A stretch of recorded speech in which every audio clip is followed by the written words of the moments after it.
alguém te perguntasse o que é o amor, você saberia responder? Oi, gente, eu sou Letícia Lira, psicóloga clínica, e no vídeo de hoje eu quero conversar com vocês sobre a história do amor na cultura ocidental e como isso influencia a forma como a gente enxerga, se relaciona e sente o amor. Se você é novo por aqui, eu recomendo fortemente que você se inscreva no canal e ative as notificações para ser lembrado semanalmente sobre vídeos novos que eu coloco aqui sobre afetos humanos, psicologia, cinema e literatura. Há algumas semanas eu li um artigo bem interessante sobre o amor que eu senti muita vontade de compartilhar com vocês, e a ideia aqui é trazer um pouco da trajetória, um recorte histórico de como o amor foi se modificando, foi assumindo novas facetas, diferentes facetas no decorrer dos séculos, e como isso também atravessa a forma como a gente se relaciona romanticamente com as outras pessoas. Essa ideia de que o amor é mutável e a percepção e a ideia que a gente tem sobre ele também pode mudar,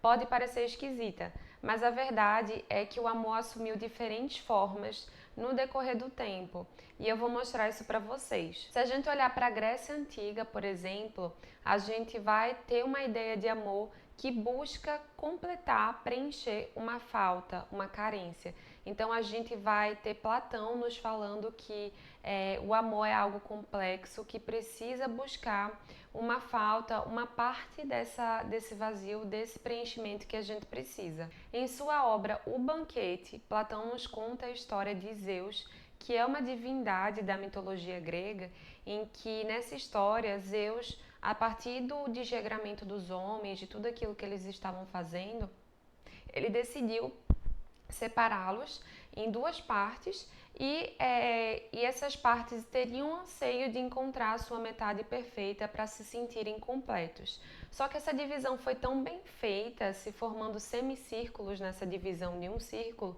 que esses semicírculos eles começaram a ter seus próprios desejos, vontades e suas próprias individualidades, que faz com que eles já não possam se tornar um só como era anteriormente. Platão também relaciona a beleza com o amor, mas a beleza que ele fala não é necessariamente a beleza estética, mas sim as ações, as atitudes, o modo de ser daquela pessoa amada. Já na Idade Média existe o surgimento do amor sagrado e do amor cortês. O amor sagrado ele é fruto da ideia de filósofos que trazem o amor com uma ideia muito mais ampla do que encontrar a sua metade perfeita, como Platão nos trazia. Tomás de Aquino, por exemplo, traz a ideia de amor como se fosse um ato de Deus, um ato de criação de Deus, sem a espera de um retorno. Então ele traz essa relação do humano com Deus, na amizade que existe entre os dois, como um ato de amor que não necessariamente precisa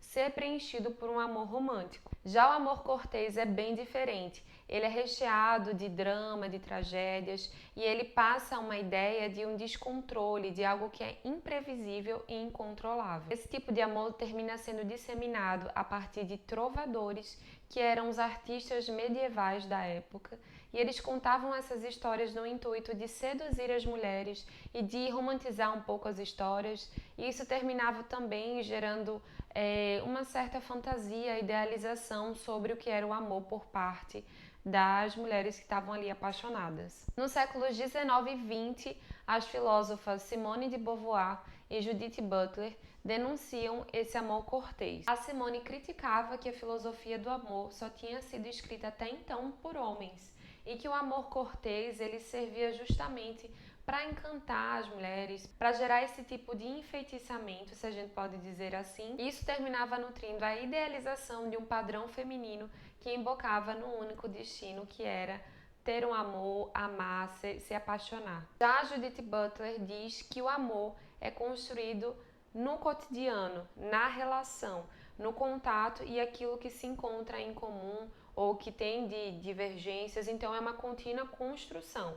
Então ela sai do foco do sentimento e entra no foco da relação que é construída no amor. Isso não quer dizer que as duas neguem a existência do amor, pelo contrário, elas reconhecem que existe isso. Mas a questão é que elas terminam colocando em xeque o conceito do amor que vem sendo construído ao longo da história como se fosse uma verdade absoluta, como se uma teoria fosse abarcar todo o significado, todo o sentido de um sentimento tão complexo, né? De algo que realmente tem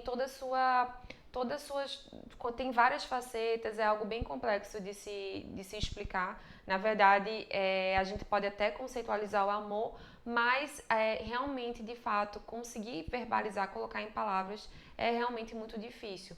Então, elas terminam colocando em xeque essa verdade absoluta, um conceito absoluto, imutável sobre o amor, e elas trazem o amor como uma forma não objetiva necessariamente e algo que pode ser mutável. A contemporaneidade, que é onde a gente vive, o sociólogo Zygmunt Bauman nos fala sobre as relações mais imediatas, mais líquidas, mais efêmeras, e isso faz com que as relações terminem se tornando mercadorias diante da lógica econômica, da lógica digital que a gente vive atualmente.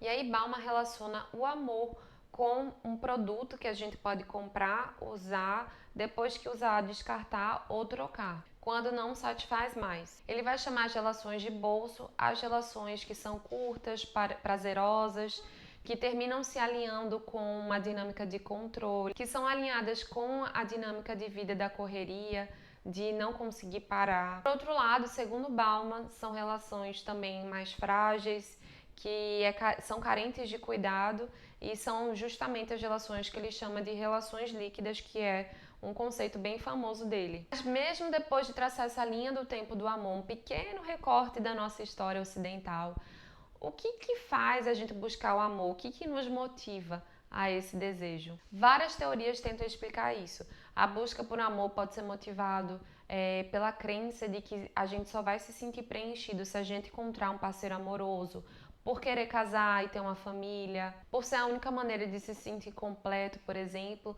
ou de alcançar um status social mais alto. Pode ser motivado pelo desejo de tampar um buraco que está ali, um sentimento de solidão. Ou, segundo Bauman, voltando para ele, pode ser também levado por querer alcançar algo que é desafiador, é difícil de se alcançar, pela busca da segurança, a tentativa de se sentir seguro, ou simplesmente por querer construir algo com alguém. Algo único, vendo esse relacionamento amadurecer e crescer. O que me parece ser muito alinhado com o que a gente trouxe sobre Judith Butler, né, de construir esse amor na relação do cotidiano, buscando esses pontos comuns, buscando se adaptar àquilo que está divergente. Por fim, já deu para perceber que o amor realmente pode mudar de acordo com o tempo, com o contexto social, cultural, histórico que a gente está inserido, o que não nos isenta, não nos tira do local onde a gente está inserido, da nossa cultura, do tempo que a gente vive, até porque tudo isso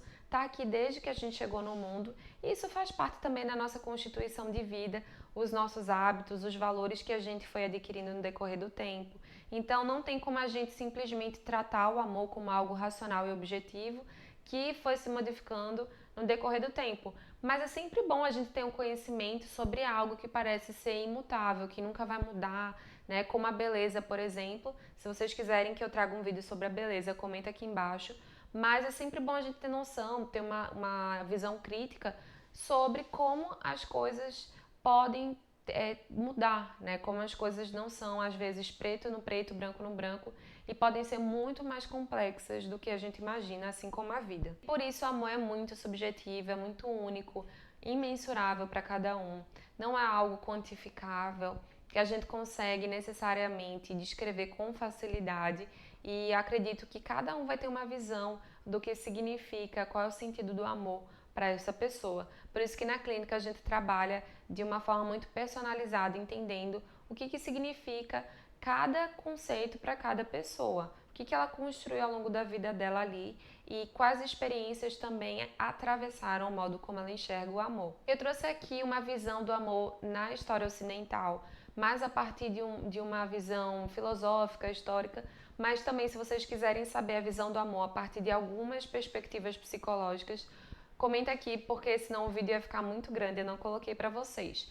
E também sobre outras temáticas que vocês tenham interesse, fiquem à vontade para comentar. Se for possível, eu vou sim fazer com todo carinho o conteúdo para vocês. Se você gostou do vídeo, se inscreve no canal, ativa as notificações, porque isso ajuda o YouTube a entender que esse conteúdo precisa ser distribuído para mais pessoas que se interessem também por essa temática. Então até o próximo vídeo, eu espero ver vocês por aqui.